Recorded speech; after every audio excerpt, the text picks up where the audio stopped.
Okay, so welcome everybody to this workshop. I don't want to call it as a webinar because it's a workshop where we're sharing a lot more detailed information on the topic of emerging operational risk. I am Manoj Kulwal. I am a co-founder and chief risk officer at RiskSpotlight, based out of UK. And at RiskSpotlight, we provide content, consulting, training, and software around operational risk management. And with me today, I also have Elena Pikova joining us. Elena, do you want to do a quick introduction before we get started?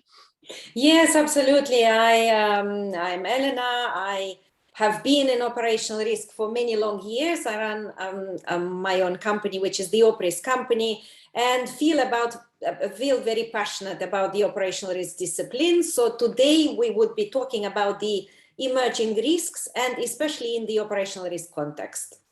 Perfect. Thank you. Thank you for that.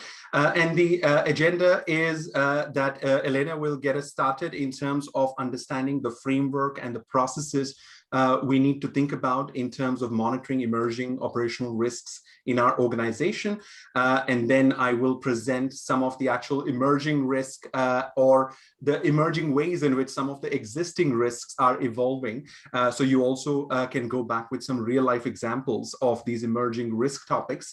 And then we will leave a good 20-25 minutes for Q&A. So if you do get questions during the presentation, then please post them in the chat. We'll keep an eye, and if those questions relate to the topic we are covering during the presentation, then we can try and address them there. Otherwise, we will definitely address as many questions as possible at the end of the session. And then if you can, just stay on mute so we don't then get any background noise. So that sort of is the agenda. Let me then hand over the control to Helen.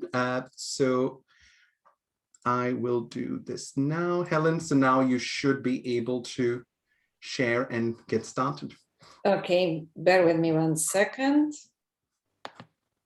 Let me share my screen. It's always good when technology works. So perfect. Yeah, we can see your screen. Okay, fantastic. So I think many of you know me, and we've done this talks with Manoj a couple of times, and thank you again for joining us today. So I've introduced myself already. I will also say that I have been very fortunate to document my passion in a way in a book. So the book is now available on Amazon, and there I talk about all the operational risk topics, including the core framework topics, as well as some considerations on the brand and identity of operational risk professionals themselves, and the topic of emerging risks as well, as we would be discussing today. And what I will start with is I'll talk about the definitions and sort of conceptually what are emerging risks, because I think before we even go into the risks themselves, it's good to consider and assess how you are perceiving them. What do you mean by emerging risks within your organization? And it would be interesting to see if you know, across the audience today, we've got the same understanding of what are emerging risks. And then I will talk also about the process itself of how do you operationalize the identification and management of emerging risks. And then I'll pass over to Manoj, who will discuss some of the risks themselves. And so the content of this, what are the risks that all organizations should have on their radar, because they are clearly coming through based on the pandemic, based on working from home. There are some themes coming out there, and as risk practitioners, we cannot just ignore them. So if we start with emerging risks, why do we need to talk about them? So where do they come from? What is the reference? And especially from a regulatory perspective, where is the regulatory reference to emerging risks?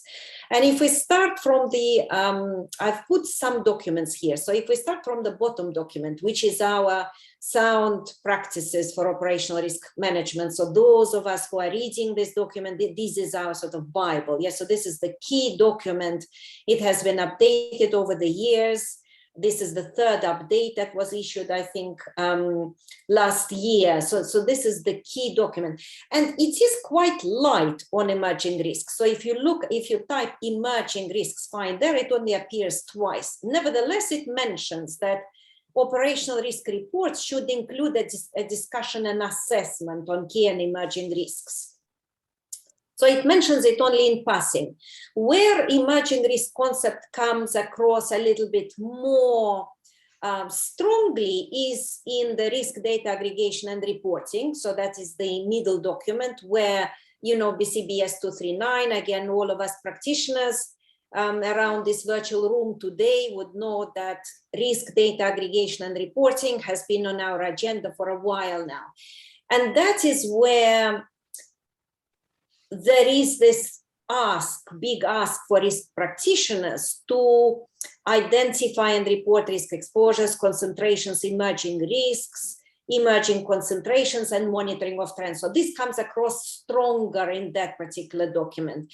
And then if we look at the corporate governance principles also issued by the Basel Committee, that it clearly states that it's the role of the second line to identify and assess material, aggregate, and emerging risks and alert the management on emerging issues. So despite in some documents in passing, the theme and the ask from regulators comes across very strongly. And actually in the SREP or SREP, this is the Supervisory Review and Evaluation Process, which is also a Basel Committee document, there is a clear note to the regulators. Supervisors should consider the quality of the bank's management information and management record in responding to emerging or changing risks. So that's how the Basel Committee is asking supervisors to clearly pay attention when they come and audit the banks we are talking about banks, but I'm sure we've got insurance and asset management and even non-financial services on the call today, because it's equally applicable. It's banks just tend to have more and more mature regulatory document to rely to. So with this, I think it becomes clear that we as practitioners are mandated to take a lead in dealing with emerging risks. And I think, what do we mean by emerging risks? And that's where every organization defines and in a way creates their own definitions. We've all seen this Donald Rumsfeld famous saying about known knowns, known unknowns, and unknown unknowns. So I think this quote over the years has been a quote that starts almost the emerging risk discussion. And quite interestingly, if we look at the industry research, there is a plethora of definitions out there. So why is there a plethora of definitions? Because if we consider who is actually working on emerging risks, who is interested in the subject. So first of all, the subject is of great interest to insurance industry. Why? Because an insurance is ahead in emerging risk management, because many of the emerging risks translate into the insurance products. Then the public sector is doing a lot of horizon scanning for the political, economic, social, technological, or ecological environment. And then the scientific academies and academic centers, so research centers are also interested in the emerging risks. There is IRGC, which is International Risk and Governance Council based in Switzerland. So if you look at their website, they collect annual conferences to discuss emerging risks for the society. So, a lot of organizations are very interested in this. And that's why we see quite a lot of definitions. And I would say that perhaps banking is slightly behind on the quality of the emerging risk process. Why? Because while for some, like public sector or insurance, emerging risks translate into products, for banks, it's more risk and control environment, rather than the product offering that emerging risks impact. So you can see here Institute of Risk Management, the IRGC that I mentioned, and then some insurance companies, including Lloyd's of London, define emerging risks around the sort of new or increasing types of risks. And from my perspective, it is very important to have a definition, to actually decide what is it that your organization means by emerging risks. And the way I like to think about it is the box on the top, which is emerging risk can be defined as a new or increasing risk, which has the potential to become a top risk. So we are looking at it from the operational risk context, and especially across the financial services firms and across the non-financial services firms as well. So it's a new or increasing risk, which has the potential. So it has the velocity. It's not going to just sit there and remain as new or emerging. It has the velocity, it has the potential to increase and occupy that space of a top risk. And if we define what is the top risk then, so the top risks for the organization are those inherent risks which are, if not well controlled, may result in the most significant impact to the firm. So that is the way how the organization can consider and approach emerging risk thinking. And that is not to say that this is the only way. You can create your own definitions, but this is the way I would like thinking about it, because then it becomes quite practical. We are looking for some themes or some risks that have the potential to keep us up at night, to become a top risk, yes, which is to enter into that pool of risks that we should already be managing, And if we think about some of the examples, and Manoj would be talking about the examples of the risks. So the AI, artificial intelligence, while its use has been increasing and while it creates huge opportunities for all industries, I think there are some interesting risks emerging, which is AI displacing workplace. That is, I think, the least of it. I think machine contact has been quite an interesting theme that is appearing, and there are some articles coming out there of the examples of the machine contact. So I think that's a very interesting area. And then there are things like autonomous vehicles for insurance, absolutely, because there is a car insurance which is now transforming itself. Yes, so that is a very pertinent topic. But then even the question of drones, because the drones from the insurance perspective, again, there are companies that would like to insure their drones. So from the insurance as a product, that's interesting.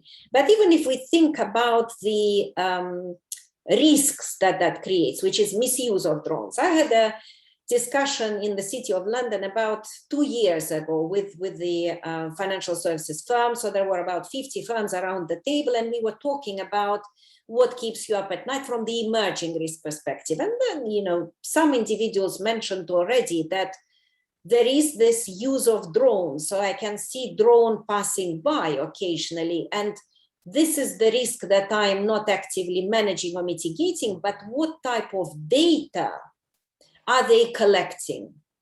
And if we think about it, we live in our day-to-day reality, we process transactions, payments, and so on. So maybe this is not the first thing on our mind, which is where is the drone, what is it collecting?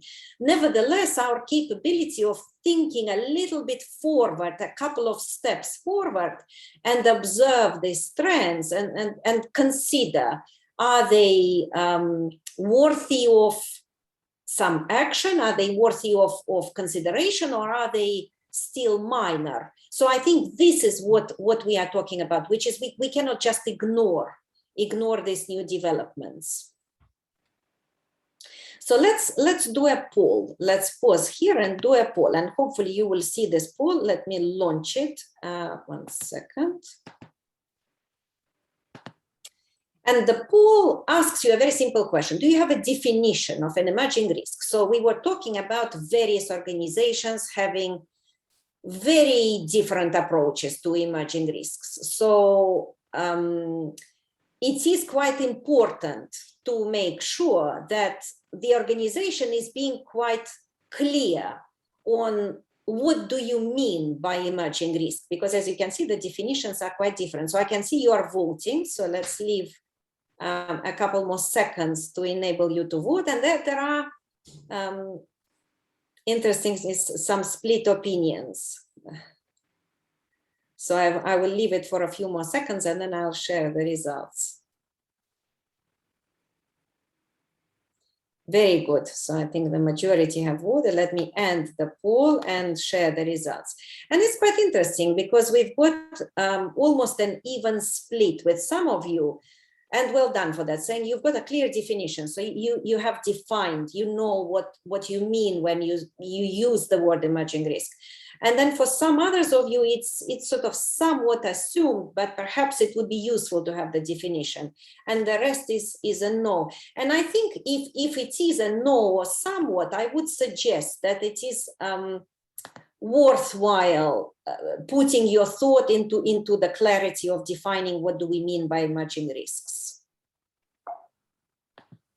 So now, again, artificial intelligence I mentioned. I think why artificial intelligence? Because the use of it has been growing as an example, you know, of an emerging theme, yes, where some risks are coming through. The use of it has been growing year on year. And there is already use of artificial intelligence, even in risk and compliance. When we look at transaction monitoring in AML, even monitoring employee conversations for mis-selling, where the software analyzes the speech and raises the flags if it feels there is some mis-selling opportunities. But then there is even use in our own risk department of risk reporting, in automation of the second line risk oversight, and in the horizon scanning. So it's not that far away, you know, the artificial intelligence. It's coming in more and more prominently, and it brings the risks with it. And I think one of the key questions for us risk practitioners is to say, well, is it now big enough that we need to consider how are we using AI as an organization, and what types of risks is it bringing with it? So let's now talk a little bit about the process. So what should be happening then? So what type of process should risk practitioners lead to get some tangible outcomes of it? So in my view, and I put, you know, an outline of the process as I see it working, there needs to be a team or an individual or you know, dependent on the size and nature of the organization, whether it's a part-time person, full-time person, or even a team that is tasked with doing the horizon scanning and identifying the emerging risks. And the scanning should come from two sources, external and internal. So the external sources can be as simple as media, daily news. There could be third-party research. Many organizations have subscriptions. So they subscribe to providers of external news. Why? Because it is very important to keep abreast of the industry developments and understand what peers are doing. And it's quite interesting because a couple of years ago, I attended strategic leadership program in Oxford University. It's a very interesting program. And one of the questions that was raised there is, can the leader in our current world be effective without reading the news? And it was interesting because I came to that conference already with a somewhat anti-news sort of type answer, because at home, for example, my husband watches the news all the time and he speaks multiple languages. So when he finished watching the news in English, he will watch the news in French, then the news in Italian. So I was already sort of anti-news, too much news, you know. And it's interesting because when this question was asked, can the leader in the current world be effective without reading the news and staying informed of the developments?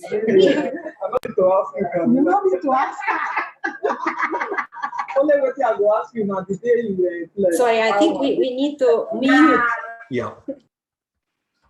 Yes, thank you very much. So I think, what was I saying? That when that question was asked, then the whole team and I have personally concluded that the answer to that is no.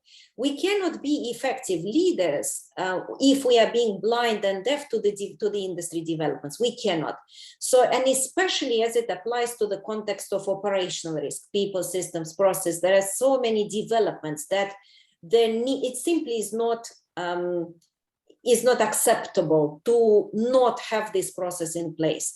So some type of horizon scanning from the external perspective is really healthy. And not only it's healthy, it's really needed. In a similar way, there needs to be some type of scanning of internal sources, because even the pace of change and how the organization is changing, as well as the themes that are coming out of our own operational risk tools, as well as broader risk tools. So this internal scanning is also quite important, is as important as external scanning. This then goes into this risk watch list or emerging risk register, for example. Yes, so out of this external and internal sources will come the list of potential emerging risks of what do we think as risk practitioners are the risks of the future that have this potential of occupying the place of a top risk. And then what happens with them after?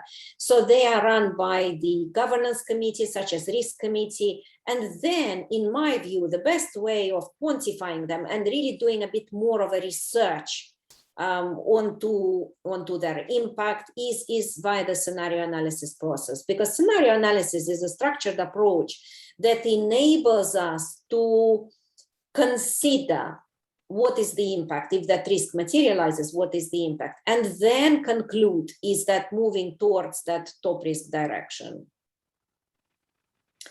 And in terms of the horizon scanning, a couple of thoughts on what does good look like. I think some organizations, and I've seen a lot of organizations during my long career in financial services. So I think some organizations do not have horizon scanning capabilities, full stop, or they do it on an ad hoc basis, which is, let's say, a major external event will happen, rogue trading, which the latest was major case of UBS, Quequadoboli, billions of euros lost.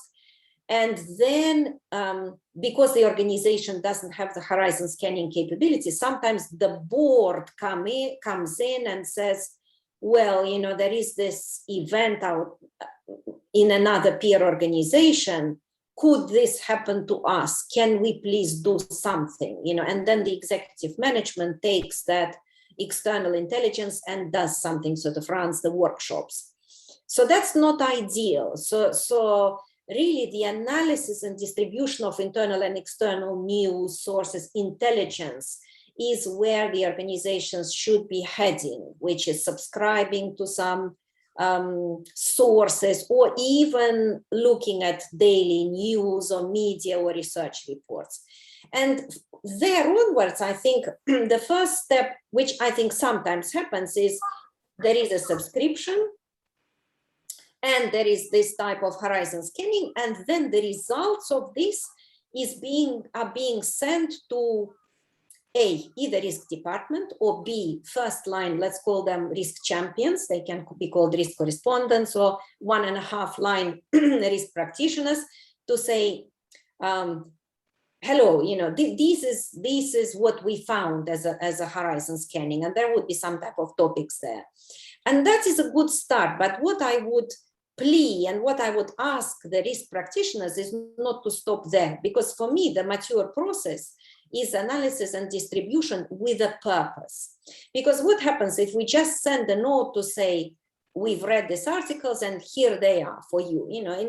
Many people who will receive this email would simply delete it. So distribution and analysis with a purpose for me is where we see an emerging risk, and then there is an analysis of how pertinent it is, and then a request to run a scenario analysis, for example, or a request to do a workshop. So this is a much more purposeful horizon scanning to say that, you know, we are seeing this trend materializing, we are going to arrange a workshop, or we are going to run a scenario to quantify this further and to understand this further. So I think for me, this use of this intelligence with a purpose works much more effectively than just distributing, saying, hey, here are some of the, you know, new risks that we've just noticed on the horizon.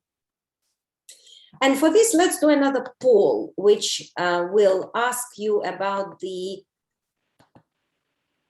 horizon scanning maturity process. So do you believe that you are at early stages, which, you know, you rarely or not conduct the horizon scanning, or maybe you are doing a beginner sort of process where at least you are monitoring the situation and distributing, or perhaps you believe that you are at a mature stage where you are using it with a purpose, which is you are taking that information in order to help you take some decisions, run the workshops and make some conclusions and take actions. I can see you're voting, very interesting. So I'll leave it a couple more seconds and then we'll share the result.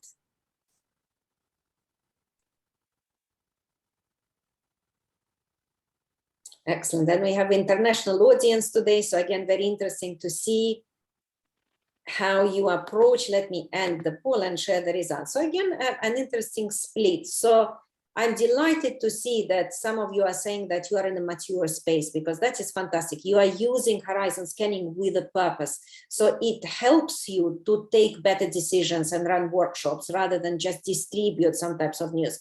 And those who believe that they are at the early stages or in the beginner sort of space, perhaps that is something to think about on how can you enhance this process. And then a few more slides to finish. So what are some of the external sources? You know, if we look at the Institute of Risk Management, horizon scanning, and there are some good themes there. So, and all of the documents that I'm attaching are publicly available, so you can look them up on the web. So things like blockchain, although it is already happening, or it is already happening, so whether it's an emerging risk or it almost is a reality, I think it depends on how vastly you use the blockchain or your peers use the blockchain. I think it's very interesting to explore. Artificial intelligence is here, 3D printing, and themes like this that we can pick up and consider what should we, if anything, be doing with them, again, dependent on the nature and size of the organization. I would call out the usual source also that we use as risk practitioners. Many of you would be familiar with it, the Global Risk Report by the World Economic Forum that considers the macro picture. And what I would say is that these reports are different, because the World Economic Forum, if we look at it, mostly looks at the risks that have already materialized. If we think about infectious diseases, climate action, cyber, IT infrastructure breakdown, so they hardly can be called emerging risks. These are the top risks already. So sometimes I think risk practitioners put everything into one pot, top, emerging, and they are different. You know, so if we look at the previous slide, there are some things here that we are probably not yet considering, like artificial intelligence, rather than the top risk volume, you know, and let's separate them. Some of them have already materialized. Climate change, as well as pandemic, as well as cyber, emerged and had amazing velocity. So they went very quickly from the emerging to directly to the top. So that is, you know, that is their trajectory. So they certainly now sit in this top risk space. And a couple of words on the use of scenario analysis. Why I like the scenario analysis as they relate to the emerging risk process. Because as we know, how do they fit into the operational risk framework? We've got past events, which are our losses. Then we've got our present, which we usually do through the risk assessments, which are the 1 to 5 year time horizon. So these are our business as usual risks. And scenario analysis enables us to consider this more sort of emerging and extreme risks, which are more unlikely to materialize. Nevertheless, they have to be considered. So extreme but plausible. And they are very effective from the emerging risk perspective. And it takes the organization, each organization, some time to find the right scenario storylines, because usually in my experience, they bounce between lights out, which is too extreme, nuclear war, meteorites, or something which is too much, for which, and sometimes we use scenario analysis for capital purposes. So this is organizations are hardly expected to hold the capital for the nuclear war, that is not feasible. So sometimes it's too extreme. At the same time, a lot of scenarios, and regulators like to comment on that in particular, are too benign and not severe enough, which is simply payments errors and late product launch and failure of a third party. So this is more in a business as usual space. And I think the art is finding that extreme but plausible, and finding that right mindset. And not only finding the right mindset where people come together and use the workshop effectively to deliberate and derive actions, but also have the situational awareness of, if something new is coming up, to use the scenarios and refer to them as a tool. And that is a cultural journey. And I think the more mature the organizations are, and the more they have this situational awareness, when something goes wrong, they will call on scenario analysis and call on risk practitioners to say, let's get together and discuss and use this tool to help us assess. So that's a great state of maturity, where people want to use the right tools to help them in decision making. Okay, and let's do our last poll on the scenario analysis. So this poll is asking you whether you use scenario analysis in emerging risk process. And it could be that, yes, you use it directly, or you use scenario analysis, but maybe you use it primarily for capital calculation or risk measurement, and not directly in the emerging risk identification. So I would be interested to see the range. Again, today we've got a lot of participants. So what are the range of practices? Very good. Again, I can see you are voting. And the interesting thing about emerging risks is to ask the question, even to ask your teams a question: what is a risk that you are aware of that you are not actively mitigating?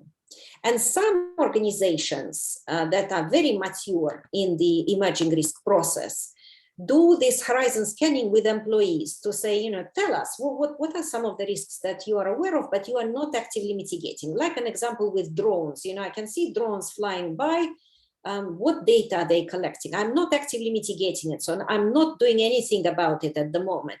But it's quite interesting, again, to collect sort of this type of knowledge and then consider what to do with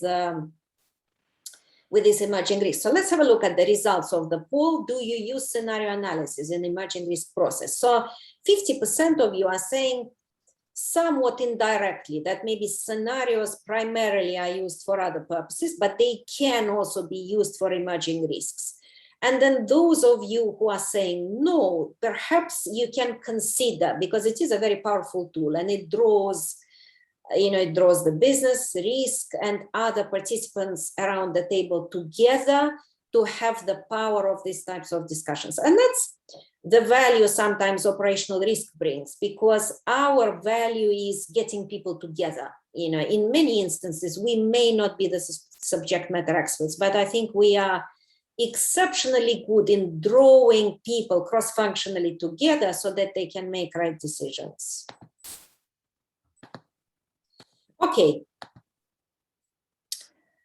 This is the benchmark, and I will finish. This is my last slide. This is the benchmark of the event that I've run a couple of years ago with the Institute of Operational Risk. And we were discussing top and emerging risk process, and we had the live vote from 1 to 5. You can see the 1 being strongly disagree and 5 being strongly agree on this spectrum.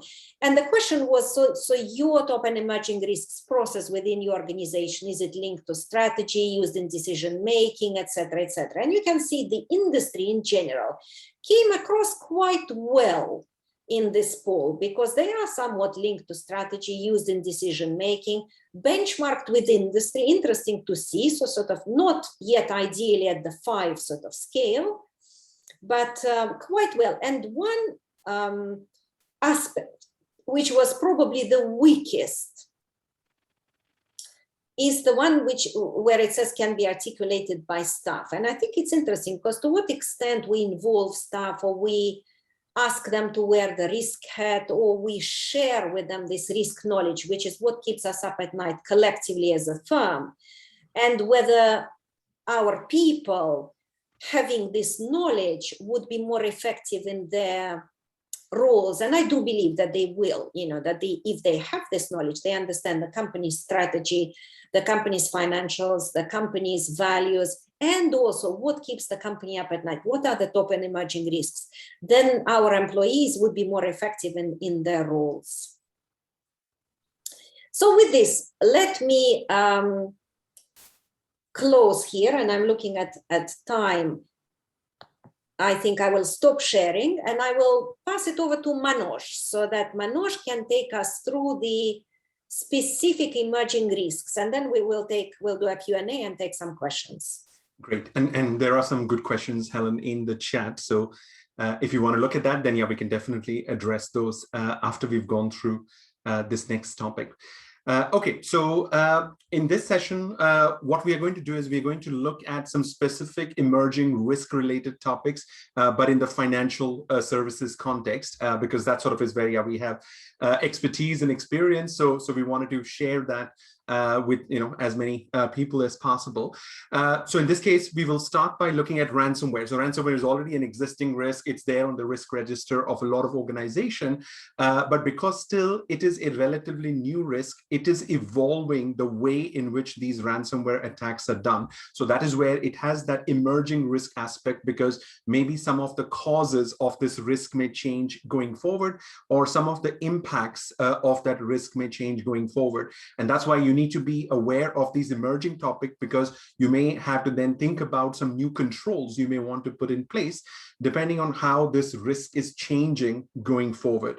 So if we highlight the increasing number of threats cyber criminals are using, that when they launch the ransomware attack, of course, they want to increase the likelihood that the organization they have targeted will pay the ransom. And then the threat has to be really serious for organization to pay that ransom. So if we look at that threat, then of course, the most obvious one is your IT systems are locked. So there's nothing new about that. That has been happening with ransomware, since day one. But then recently, cyber criminals have also used this tactic to say that, okay, if you don't pay ransom by a certain date, then there is a threat that they would launch a DDoS attack on your systems, which are already working, if you don't pay that ransom. So again, that level of threat then increases, and then the pressure increases on whether we pay the ransom or not as part of that attack. Then another threat criminals have used recently is that if you don't pay the ransom, and if they've stolen some sensitive data about your customers or about your senior executives, then that they will share that data publicly so that everybody then will get access to the sensitive data. And this has happened quite a lot in the last 12 months, where there have been many instances where the ransom was not paid and the data was then just put on the website for everybody to go and see, which can then be again very embarrassing for the organization. So it's just another pressure point to make organizations pay that ransom.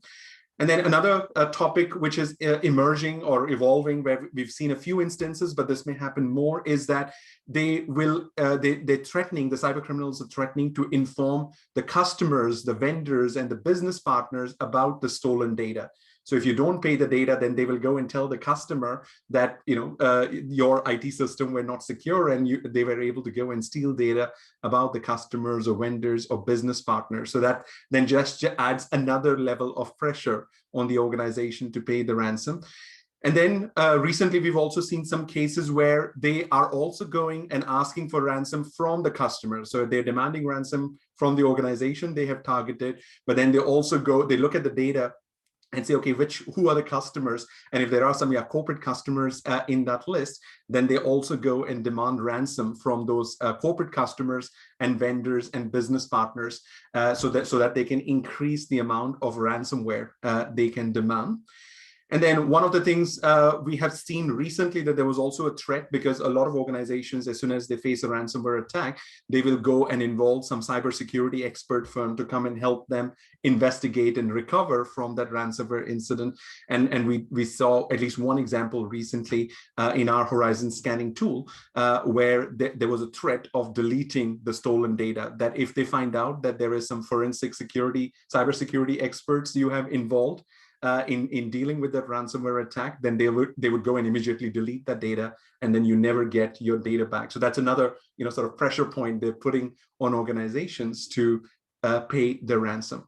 So that sort of is where this is how this particular risk. So it's an existing risk you already have in your risk register, but because cyber criminals are always innovating, there is that emerging risk element, that risk, the way that risk is today may not be how it may be in 6 months' time, may not how it may be in 2 years' time. So that's why you need to monitor, okay, how are cyber criminals changing, how they are launching these attacks, how they are increasing the likelihood for them to earn that ransom after the ransomware attack. Yeah, so that sort of is one example around ransomware, which is a very, very big emerging risk, or it's also a top risk in a lot of organizations in terms of their risk register. Then another one which we are seeing is increased adoption of AI. So a lot of organizations see AI as a great technology. There are a lot of opportunities in terms of optimizing processes, doing things better. But because it's a technology, while it provides you all those opportunities, there are also risks associated with using AI. So that's where now some of these risks may already be in your risk register. Some of these risks may be new, and you may want to consider adding those risks in your risk register. So one of the related risks is mis-selling of products and services to customers due to the presence of bias in an AI model. So traditionally, mis-selling risk has been more about the salespeople mis-selling products and services to customers, which is what gets covered as part of conduct risk. But if organizations start using AI to sell products to their customers, where the AI model decides what product should be sold to what customer, what interest rate should be charged to what customers, then that's where there is the potential risk that if there are biases in your AI model, then it is possible that that AI model may end up mis-selling products and services to the customer, and then the firm will still be responsible for that. So it's not conduct risk in the traditional sense, where it's not no human who is intentionally mis-selling products and services, but the use of AI can introduce that element of mis-selling, where customers may later complain saying, oh, I was recommended this product, but this didn't turn out to be the right product for me. So that sort of is one element of mis-selling you may want to consider adding if you don't already have that in your risk register, if your organization is starting to use AI models in terms of that sales decision with your customers. Then another risk which comes with AI is that depending on which AI, because there's, again, AI has a range of models. So some organizations, when they do simple statistical analysis, they just call it AI because it's the nice label to everything at the moment. But if you are sort of using real AI, where it's learning on a continuous basis, then it is possible that the AI model will not be able to give you an explanation of why it made a certain decision. So if your AI model flags a customer transactions as suspicious for money laundering, and if you go and ask the model, hey, why was this flagged? The model may not know the answer. And that's where then you can end up into some sort of trouble if your customer then complains to the regulator saying, hey, my account was suspended or blocked by this bank, and I don't understand why. And the regulator comes to you, and then you say, oh, I don't know. It's my AI model, which did that. So depending on what range of that AI model you are using, you may be exposed to that risk, and then you may want to ensure that you have adequate controls in place against something like that, in case your regulator or your customers question you on why certain decisions were made. Then AI is also being used to do a lot of automation. So replacing humans who were making the decision with lots of AI models. And if you automate too much, then there is that risk where if no humans are involved in the process, and if something goes wrong, then you may not detect that something is going wrong after it is too late. So in this case, the magnitude of your loss events can be significantly higher because there was no human involvement at all in that process. So you may want to think of having some controls of some sort of human check at some regular interval, so you don't find out about some potential errors or mistakes which have been happening, for let's say 2 months, and then you don't find out until 2 months when something big happens, and then you realize that there are millions of transactions which have been processed incorrectly in the last 2 months. So that's another potential risk, that the severity of the losses then can be significantly high if there is too much automation with very little human involvement in your business processes. Then another risk which is sort of emerging from this is that there may be potential discrimination, where if organizations try and find out, humans were doing this in 30 hours, and now my AI model can do this in 20 minutes. And if that sort of language starts to develop in the organization, then there is that element of discrimination, that employees may feel discriminated.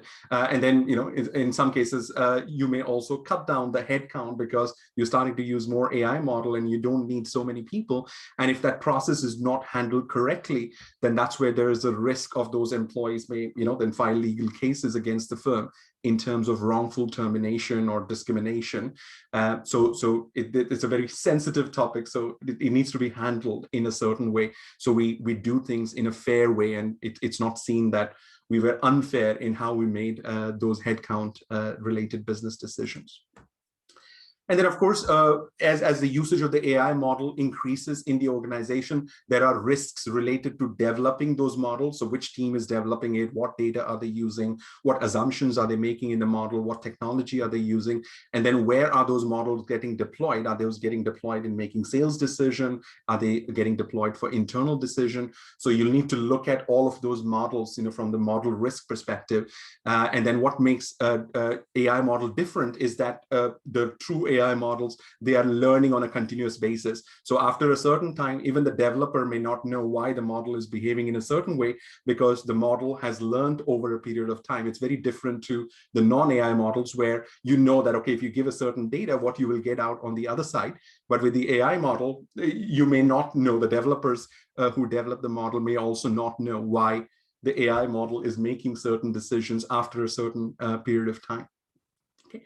So those are some of the topics. If you don't already have that on your risk register in form of causes or impacts of the risk, or some of these can be also new risks in your risk register, then you may want to consider enriching your risk register, and then thinking about how, if those risks could materialize in your organization, then what sort of controls you may want to put in place. Then the next topic is related to using AI, where AI organizations, financial services firms are using AI as an opportunity to improve their business. But cyber criminals also have access to the AI technology. So this also then increases the level of cyber threat for organizations, because the cyber criminals can now use AI to launch a lot more sophisticated attack in a very easy way. So what without AI may have taken them 12 months to launch, now they can launch an attack which is bigger than that, maybe in a week's time, because now they have access to all this great AI technology which is being developed. So this will also then increase the severity of the cyber attacks, and also the frequency, because now cyber criminals don't need to be that expert. They don't need to have a very deep experience in terms of cyber attack if a lot of those tools are available, and they can just buy those tools in the black market and use those to launch sophisticated cyber attacks. And where this is becoming particularly relevant is where the Internet of Things devices in the organizations are expanding. So if you look into your organizations, you may have lots of printers now which are on the internet. You may have cameras which are on the internet. There may be various devices which may be on the internet, which are connected to the internet through Wi-Fi. So the number of IoT devices are increasing. And for cyber criminal, every device then is a tool to increase the severity of the attack. And then in many countries, we are getting ready to roll out 5G technology, which is going to be much quicker and faster than the current 3G and the 4G technology. And then cyber criminals can use the speed of the 5G technology, the advancement of the AI technology, and the presence of these millions and billions of internet devices to launch a very significant amount of cyber attacks going forward. Okay, so that's why that sort of topic becomes very relevant, that the combination of those three trends, the AI, IoT, and 5G, could increase the severity of, let's say, the DDoS attack is where, we've read articles that the severity of the DDoS attack with the combination of those three would be significantly severe than how the DDoS attacks have been in the past. Then a new technology which is emerging because of, thanks to AI, is the deepfake technology. So if you've not already heard about that, you can Google it, or you can YouTube. There's lots of videos available on that. But in terms of financial context, it is particularly relevant from an identity fraud perspective, because that's where now cyber criminals can mimic genuine customers, and by using AI and these deepfake technologies. And then it becomes very difficult for organizations to identify, okay, is this a genuine customer, or is this a fraudster who's trying to access the account or buy the new product and service? So it just becomes another new way of committing identity fraud. And then, of course, it can be used to commit other types of fraud also. And as AI matures, this technology is only going to get more advanced. So it'll get more and more difficult to differentiate between genuine customers and fraudsters when we're doing those KYC checks. Another one is the threat, which has always been there, is the cyber war between nations, that at some stage, there may be an open cyber war. There is already a cyber attacks happening in the background. We are aware of that. But the potential is that, there could be a more open cyber war between nations. And that where it may either target the nations, or the objective may be to cripple the economy of the country. And then if they want to cripple the economy of a country, then the financial services firms, would be the primary target of that sort of national cyber war. So again, that risk has always been there, but because it is still evolving, the nature, the geopolitical environment has changed significantly over the last 3 to 5 years. So that's why this risk is, sort of more relevant. Maybe the likelihood is increasing a little bit. The severity of this risk is already sort of super high. It's just a likelihood which may be changing depending on how the geopolitical environment globally is evolving. Another new trend which is going to come soon is the central bank digital currencies, where I think 80% of the central banks globally are in the process of investigating whether they want to launch these central bank digital currencies. So these will be digital currencies which will basically replace the notes and the coins which are used. So the entire currency then will be in digital format. It'll be issued by the central bank. And then one of the positives of that is that it will definitely potentially reduce the financial crime exposure for financial services organization, because it'll be a digital currency. So there will be full track. The money launderers can't take money out in cash and then do something in cash.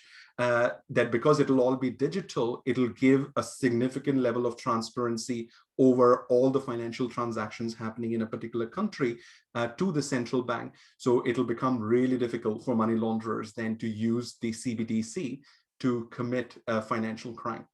And this has already started, where China has already rolled out a major pilot. I think it was this month or last month. So China is definitely at the front, that when they have the Winter Olympics, that's where they want to issue digital currencies to everybody who comes from, all the players who come to participate in those Winter Olympics. And that is a big success they want to demonstrate.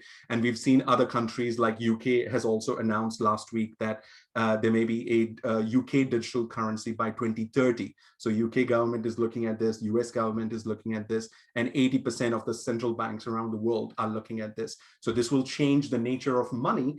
And if it changes the nature of money, then of course it changes all the risks associated with money within an economy. But this will also then bring privacy concerns, because if all those financial transactions are now recorded, that the central bank knows how much money I have in my bank, what did I buy from Amazon, what did I buy from a superstore, then there may be increasing amount of privacy concerns on how all that data is getting used. So that data privacy related risks then will need to be managed as the rollout of the CBDC happens, which sort of is like next 3, 5, 10-year time horizon is where we're looking at of these risks evolving. Then there could be significant increase in cyber risk exposure, because of all those digital currencies are sitting in some one system within a central bank. Then cyber criminals, would love to target that one central system, because now they can actually target all the money of a particular country, because all that money is now sitting in one IT system. So that changes the nature, which at least the central bank will have to look at that risk in a very significant way. And then make sure there are adequate controls in place. Another topic we are seeing is climate risk and ESG. So again, there is a lot in the news, but in terms of financial services and particularly around operational risk, the way we see some of the risk emerging is that firms may position the products as climate friendly or with ESG credentials when these claims are not true. So this risk is also referred to as greenwashing. If you Google, then you'll find that term. So it's like mis-selling, but it's more with a climate or an ESG angle. So this is already an existing risk. There has already been a lot of discussions, but as more organizations want to show that they are climate friendly and they are ESG friendly, they would want to turn more and more products to be certified to be climate and ESG friendly. And that's where there is this risk that if there's a pressure and we go and tell to the market and to the customers that our products are ESG friendly, but actually they are not, then the firm can be in trouble in terms of mis-selling or disclosures around their products. Then there's also going to be a lot of pressure already on financial services organization to disclose the climate risk. So what is the impact of climate risk on credit risk, market risk, operational risk of an organization? And a lot of standards are getting developed because there's no one standard at the moment. So as organizations, as this becomes a regulatory requirement to disclose this, because there is no standard right now, it is possible that when you do that reporting, there may be some errors and gaps into that reporting, depending on which standard you use and then which standard the regulators are using. So there is that risk around the reporting of climate risk related numbers, that depending on which standard you use, you may want to look at whether those numbers may be considered incorrect by the regulators or by the market.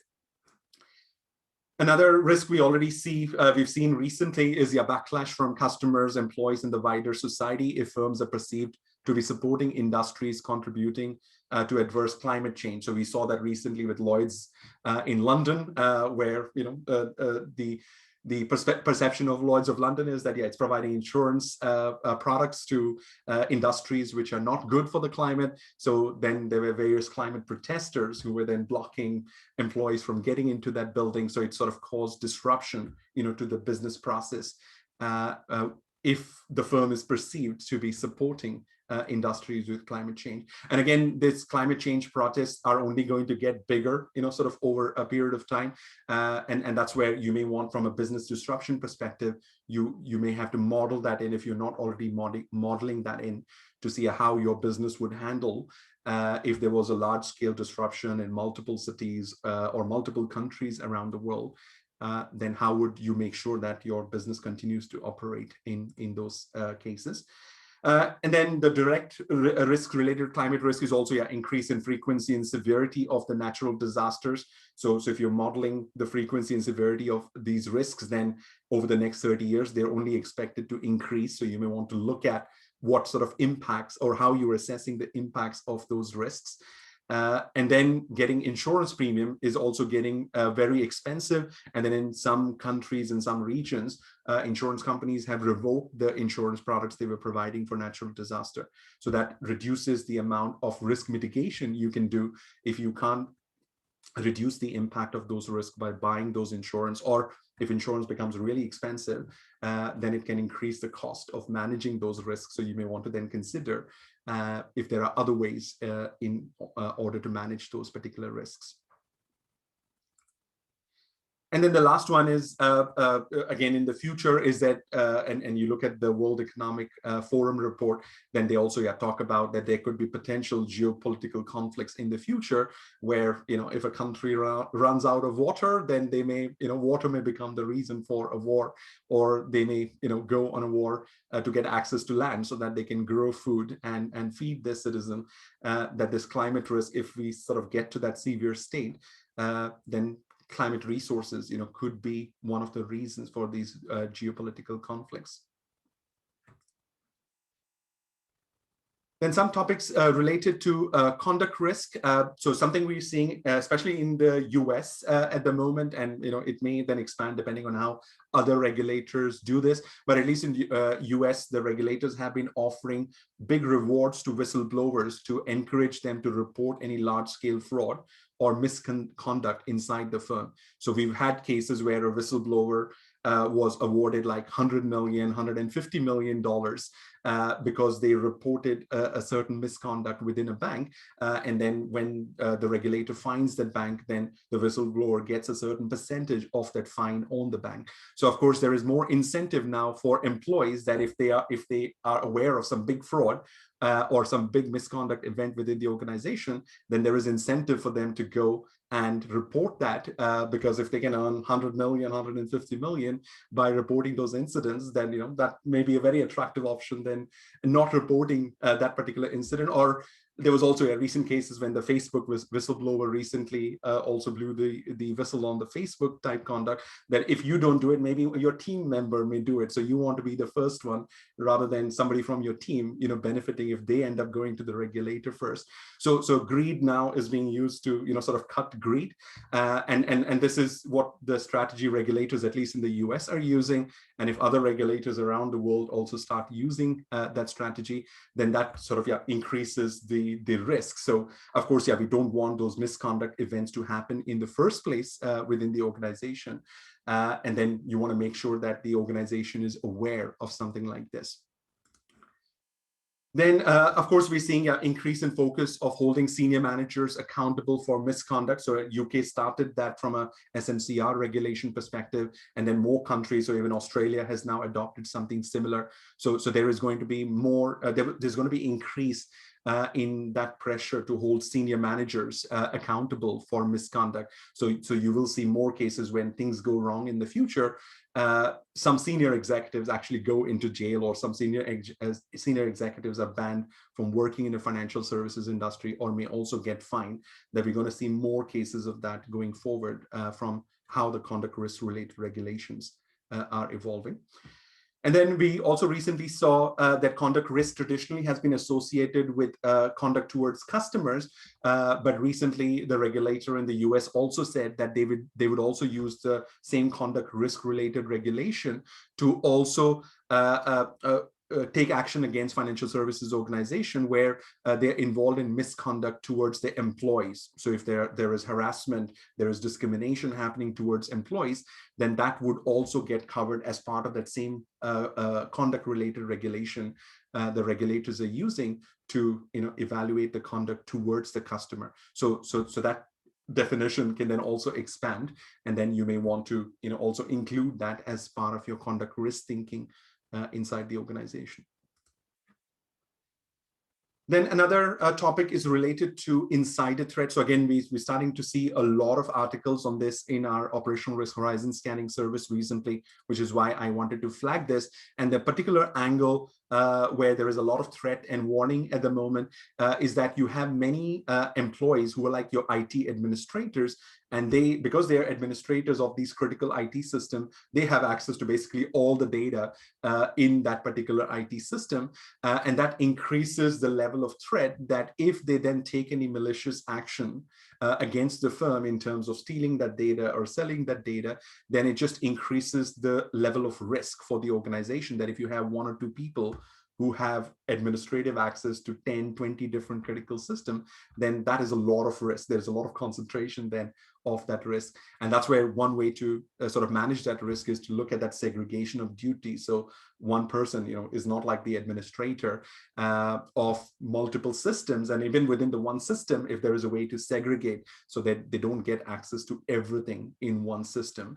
But there is that threat of, because they are now super powerful, that they have access to very critical information about the organization, that any malicious action by those employees, if they were not happy about something, could backfire. And because these are insider threats, it is very difficult to protect against this, because if there was somebody from outside trying to attack your IT system, you have lots of controls in place. But if your insiders who have all the power, they know all the controls you have implemented, if they attack, then you are completely vulnerable in this case, that there is not a lot you will be able to do if your IT administrator turns malicious against the organization. And that's what makes this then as a very severe risk. And we want to try and see if there's any way in which we can reduce the amount of power these IT administrators have. So if they do go rogue, the amount of damage they can cause, can be limited and not very wide range. And we also recently saw articles in our operational risk horizon scanning where cyber criminals are now targeting employees. So they're saying, hey, if you're not happy with your employer, then hell, I'll send you an email with some malicious virus if you install that virus in the organization, and I will launch a ransomware attack, and then I'll pay you $1 million to just save that file and then run it on your computer. So cyber criminals are now looking for disgruntled employees. They're advertising on these online forums that if you're not happy with your organization, I can give you a financial reward. Just double click on this file when I send it to you. And it becomes that easy. And you never know then if a disgruntled employee sort of, gets attracted by that financial reward, or, they just want to take revenge against the firm. Then again, because it's an insider threat, you are vulnerable, that you will not be able to have too many controls in that case if the employee decides to do something like that. And then there's also this emerging sort of thing where a lot of malicious actor or cyber criminal gangs have already posted their team members as employees within the IT teams of financial services firms. So you may already have these people inside your firm where they will work with you and gain that level of trust for 3, 4, 5, 6 years. And then once they get access to the critical IT system, because they're already inside, but they're actually part of the cyber criminal group, then it becomes much easier for cyber criminals to get access to that. So this is where, again, assessing, doing all that background check, monitoring what those IT administrators are doing becomes very important to make sure that, we don't have these, criminals who are acting to be our employees, but, their intent is to gain enough access, by behaving correctly for 3, 4, 5 years, and then they will go rogue after that. Some risks related to third parties, which is another interesting topic. So because we're giving a lot of access to third parties now in terms of data and critical IT systems, so that the level of risk also now increases. And because these the employees of the third parties don't directly work for us, then it becomes very difficult to have control. So we then rely on the third parties to have controls to manage their employees, so their employees then don't go rogue against the organization. So that's where, if you have lots of critical IT systems, processes outsourced to the third party, then you'll already have this risk. But because of the nature of this risk, it is always evolving. So you always have to keep that risk and make sure you have adequate controls in place against that. And then one risk many organizations already talk about is the concentration risk. Right now we have with the cloud providers, where majority of the financial services firms are with Amazon, AWS, Microsoft Azure, and Google. So like those are your 3 players. So if something was to go wrong with Microsoft Azure, it's not just your organization will get affected, but 50% of the banks in UK or Europe may also get affected at the same time. So there is a big concentration risk within the financial services industry.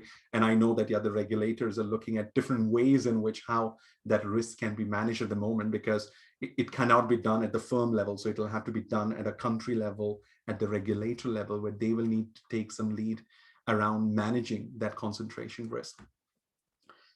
And then there's also increasing threat of the supply chains, especially if you have lots of suppliers in different countries, in different time zones, with different data privacy type regulations, then that level of risk is also very high in terms of things going wrong, where you may not realize that some event in Bangalore in India may end up disrupting your business process here, and you may not fully understand the chain of those events of how that may evolve because of the dependencies between different systems and processes within the organization may be very complex.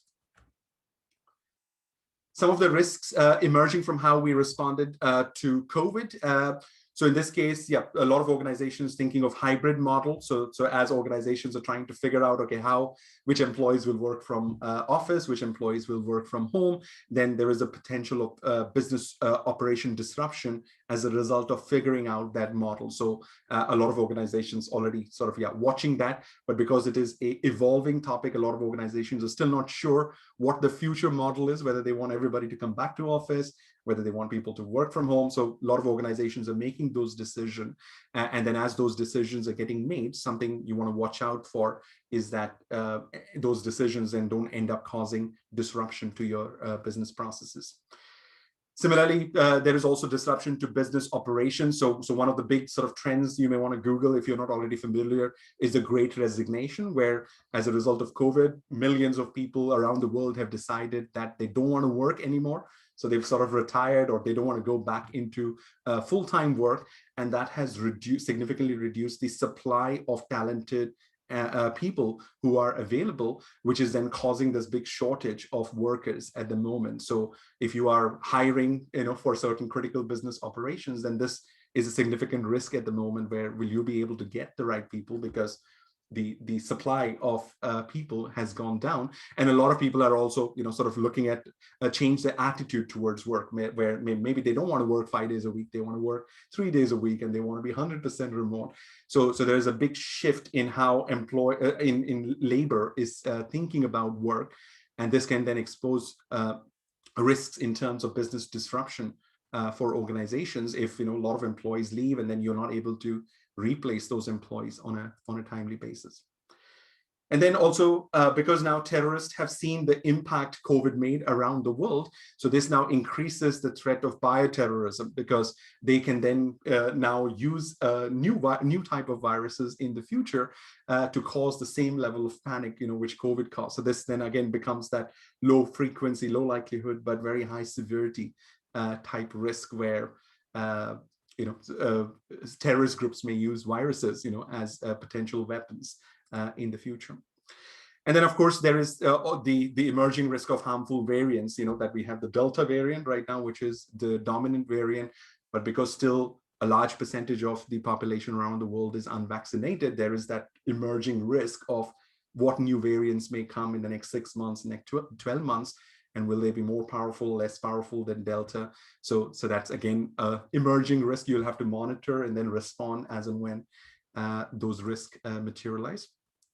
And there's also an increasing number of articles around the mental health concerns of the employees, because COVID has impacted. There may be death in employee families, there may be sickness in employee families, and people have stayed inside in the lockdown mode for a long period of time, which is also affecting mental health. So there have been various drivers, and now as those employees are coming back to the work, organizations are realizing that there is a general level of concern around mental health. So a lot of organizations are offering a lot of tools to support those employees who need that sort of help. And then, you may also want to, if your organization is not already looking at that, that doing some sort of survey, talking to your employees to see which employees are suffering from that, and then what can be done to help those employees. Then another significant thing we saw recently was that there were 2 or 3 major internet disruptions, and this is significant because we rely on internet for so many things now, that if internet was down, then we're really going to have a big business disruption event. So if you look at COVID was a big event, but the impact on the countries and economies and firms was not as large, because at least we were able to work remotely. We had internet. If we didn't have internet and COVID happened, then the impact impacts would have been significantly high from a financial, economic perspective. So that sort of is where internet has only become more important because of this hybrid remote working model. And that's where we saw that in the last 6 months, there were 3 major disruptions where the internet was disrupted across multiple countries. And if this starts becoming more common, then you may want to be concerned and look at those risks to see what you would do in those cases where you were not able to provide certain business processes because of internet outages. Okay. So then there are some data privacy. So I want to leave some time for questions. So let me then try and finish this in the next 2-3 minutes, and then we will take some questions. So on the data privacy, let me just bring up all the bullet points so I can sort of summarize them, as one go, and then you can look at those individually, separately. But in case of data privacy, so from a regulatory perspective, this is where a lot of change is happening, where different countries are coming out with different data privacy regulation.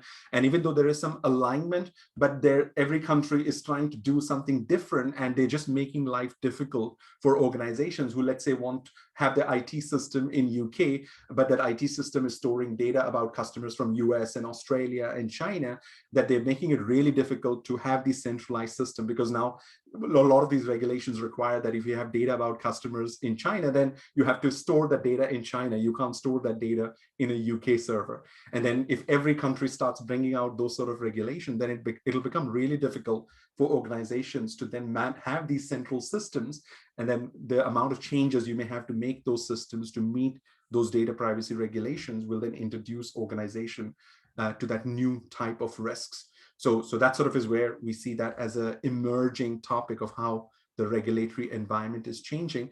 And also biometric, that a lot of organizations are where you have a mobile banking app and you're using thumb, or in your offices, you're using iris to give access to certain parts of your office. Then a lot of organizations have significantly increased the amount of biometric data they're collecting. And right now the rules and regulations are not very clear. So regulators are thinking about that, of what should be the data privacy rules around biometrics. So that is an evolving topic. And if your organization is collecting a lot of biometric data, then you may want to keep an eye on those regulations to make sure that you're not storing or using the data in a way where it may breach those emerging regulatory requirements. Then the second last topic is cryptocurrencies. So we're starting to see that cryptocurrencies were on the sideline for a long period of time, but we saw the first ETF was launched on cryptocurrency a few days ago. And now a lot of financial services organizations have set up dedicated cryptocurrency departments, because now financial services companies want to now play an active part in the cryptocurrency economy, which then is going to introduce these new sets of risk to organizations. So MasterCard, for example, recently announced that they will now allow credit cards to be used where you can make payments using cryptocurrencies. So then we are exposed to those card type external fraud. But in this case, instead of GBP or US dollars or euros, the fraud would be related to cryptocurrencies, but the nature of those fraud may be different, because cryptocurrencies then are different to normal money.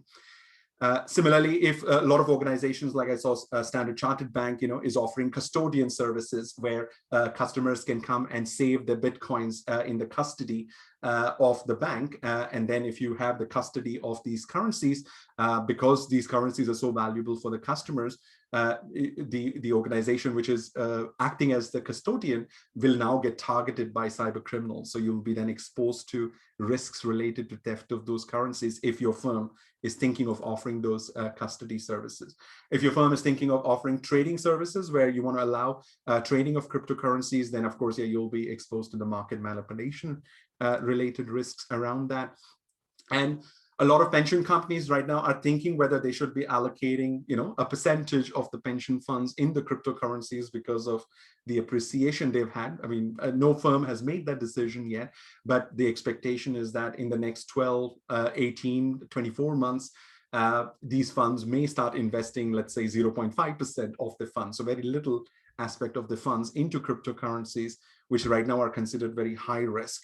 And that's where you may want to think about adequate disclosure, because if you don't disclose that you're starting to invest those funds into cryptocurrencies, then you would be exposed to those disclosure type risks. And if a lot of organizations now, because they are allowing different products and services around cryptocurrency, they will be making changes to their IT systems to support these cryptocurrencies. So these changes will be big, and then you will be exposed to then all the risks related to changes in those IT systems. Okay. And then I just want to leave with this 3 topics. So we won't go into the details of this because these are like a little bit more into the future. So how blockchain technology, so a lot of organizations are adopting blockchain technologies for various things internally. And because those technologies work in a certain way, you have to then understand those technologies and understand the risks related to those. We saw Facebook recently change the name to Meta. So they're investing $10 billion over the next 10 years on creating metaverses, which is basically an intersection of Web 3.0, blockchain, and then virtual augmented reality. So you will hear a lot of things happening on that topic over the next 5 to 10 years. And then there's also quantum computing, where there will also been some advancement recently around use of quantum computing, which are very, very fast computers. So things which would take a normal computer 10,000 years, it takes 15 seconds, on a quantum computer. So, but that is sort of a little distant into the future. They're not going to become reality in the next 3 to 5 years. But there's a significant change happening on that topic.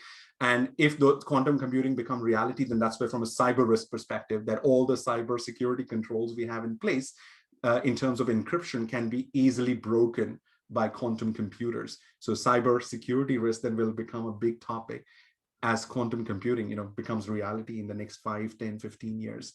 So that sort of is the risk sort of more distant into the future.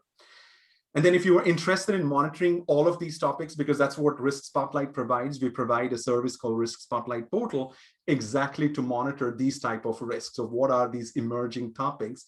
And then we have lots of articles around these topics. So this is what our subscribers use to do their operational risk horizon scanning processes, where they look at these articles and then they discuss those internally. So if you're not already a subscriber, because I know some of the subscribers have also joined in today, but if you're not a subscriber, then you have access to a 2-month free trial where you can go and look at all of these topics in a lot more detail. And then, it'll save you the amount of time that rather than searching for those articles on Google, we do that work for you, where we research and get those articles in one place. So you can then just read those articles and try to translate them, and what Helen defined as with a purpose, that you try and map those to, okay, what does it mean for your organization? That's where you want to spend more time rather than finding articles on Google. Okay. So that sort of is where the business of RiskSpotlight is. And thank you, Manoj. I think you covered a lot of ground. I'm conscious there are quite a lot of interesting comments as well as questions. So let's take a few of them. Let me answer a couple. Sure. So there are some questions on the definitions from Party and from Anuj on the capturing emerging risks via RCSA, as well as defining or as an alternative to scenario analysis, evaluating them via impact and likelihood. So what I'll say to that is impact and yes, absolutely. Scenario analysis is quite an intense process. I think if you want to quickly sort of scan and assess your emerging risks, you can use impact and likelihood. I would strongly suggest to attach velocity to them, because the interesting part with the emerging risk is not just impact and likelihood, is how quickly do you think they would be changing? Because if they would be static for the next months or years, then their impact would not, would not change that significantly. And then in terms of the RCSAs, yes, I think you can use RCSA workshops, because this is our window of opportunity to discuss with business. So while you are discussing the risk of fraud from payments or other transactions, for example, you can also ask the business, so what are the emerging risks and related to this theme, and then note them down and also mark them on how, how significant or not they are. I think there is a very insightful comment from Michael Grimwaite. Hello, Michael. Thank you for joining us today on the combination of considering the combined threats of societal change, social media and cybercrime. And I think that is a very useful way of sort of considering it as well, because in addition to scenario analysis, there is, for example, reverse stress testing, which is a more extreme tool where the organization already considers that it has failed and almost goes the way, almost explores it backwards to see why could we have, how did we end up there? How could we have failed? And could that have been a combination of multiple factors? And scenario analysis also can be run as a multi-factor scenario analysis, considering multiple events materializing at the same time.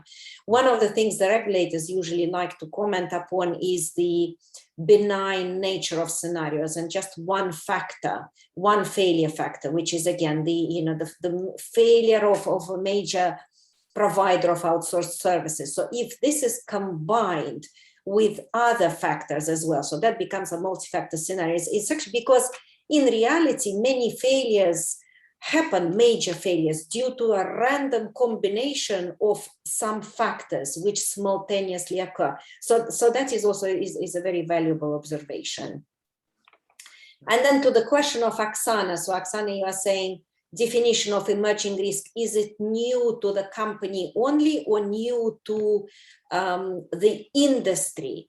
And I think for sure we need to consider things that are new to the industry. I think the risk that is new to the company, it depends if it's emerging or not. So if it's an emerging theme, for example, Manoj was talking about impact on staff's mental health, which is emerging due to COVID pandemic and working from home, and this theme can be an emerging theme. If the risk is new because you've changed your business model and expanded into a new geographical region, that new risk of, let's say, increased money laundering, for example, would not be emerging. It would be it could be directly a new top risk because you've changed your business model. So I think the answer to that is sort of, it depends on why this is a new risk to the organization. And I think, Manoj, a little bit of questions to yourself about the ESG, so ESG disclosure, as well as the third-party risk management, which is, third-party risk management is an interesting theme. So the question from Mustafa is, how is third-party risk management associated with AI, where there is AI development and the fourth party for the deployment? What do you think? Yeah, so let me take, so the question about ESG, inadequate understanding of ESG disclosure requirements is rather due to inadequate definition, inadequate regulation. Yeah, exactly. So that would be the cause of that risk. So that's where, but if financial services firms have to submit those disclosure reports, then the cause of that can be that, yeah, if those definitions are not clear, the regulatory requirements are not very clear, or there is inconsistency in the different standards. So that's where you will need to manage those risks to make sure that you are able to support that. If you submit a report to a regulator or to an external stakeholder, you're able to provide a reasoning of why you reported certain things in a certain way, because there'll be a lot of interpretation in the ESG related reporting. It's not going to be black and white, right? It's going to be based on a lot of assumptions around those numbers. So the controls would be ensuring that process, those assumptions are documented, you're able to justify how you calculated certain numbers, and having that methodology documented would be the sort of controls you would have in place there. On the TPRM, so how is TPRM associated with emerging risks that mainly cover AI development and the fourth party for the deployment? So I'm not sure. Yeah, that's a very broad question, Mustafa, in terms of, because that's where the TPRM, are you looking at TPRM as providers of those AI technologies, or are those, your vendors who are then using AI technology? So I'm not sure sort of how to address, if you want to provide a little bit more clarity on that question. But something I can take is, yeah, do you think a black swan risk can evolve and become an emergent risk? Well, so technically the definition of black swan is it's unknown.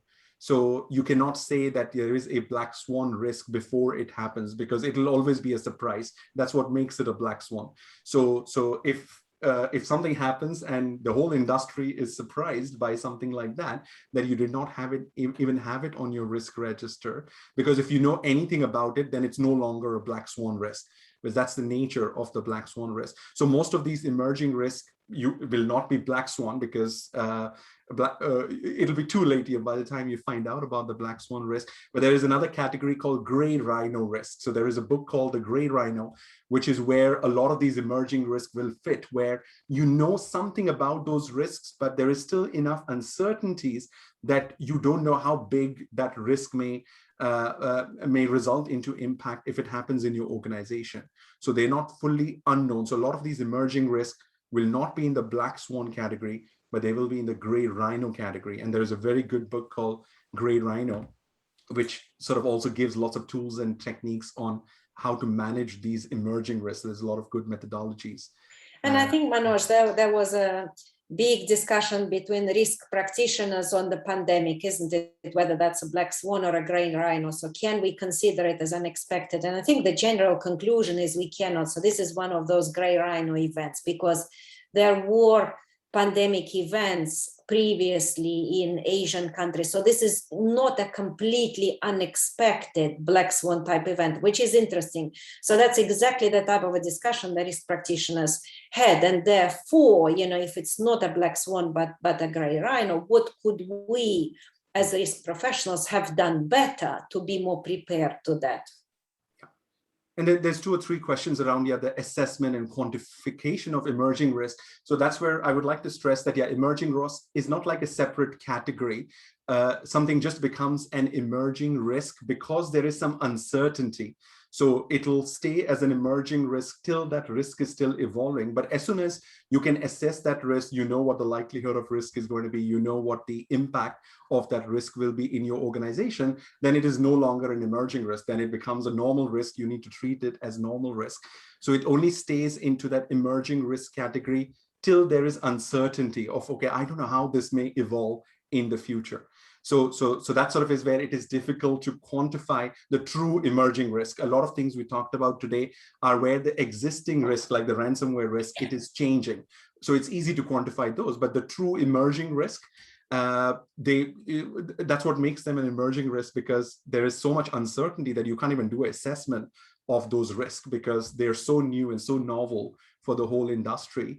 So you need to wait for those emerging risks till enough knowledge about that risk is available that you can actually do an assessment. And as soon as you're able to do that, then it's no longer an emerging risk, then it just becomes a normal risk. So you can't quantify emerging risk. If you're talking about the true emerging risk, the novel type risk, then you can't quantify them. And let me take maybe, yes, let's, I think I'm conscious we are running out of time. Maybe let me take the last question and then we conclude. So the question is on the appetite. So how do you incorporate these considerations into the risk appetite? And in my view, the risk appetite in the operational risk space should be set at the 2 levels. One is for business as usual losses, and these are high frequency, low severity. So we set the appetite, and then we set the appetite for extreme but plausible events. So that's where scenario analysis comes in, and the 2 together, and that's where the emerging risks comes in as well, because they are dealt with via scenario analysis. So the 2 appetites together added up will form the overall appetite for operational risk, because we are saying that we know that there are some business as usual risks, and we'll sometimes put provision against them. And sometimes we just know that they will happen, but we also know that there are some things which are quite extreme, which we are considering. And that is reserved that is considered via an additional sort of appetite consideration, which is quantified via scenario analysis. And maybe we finish at that, Manoj. I know we thank everyone for their participation, and quite a lot of comments and questions and thoughts that came through. So we are glad that this topic is of interest to all of you. Great. No, thank you. Thank you very much, everybody. And we will share the PowerPoint presentation and the recording of the session. So if you want to share this with your wider team members, you'll be able to do that. So thank you very much for your time. And thank you, Helen, for the great session.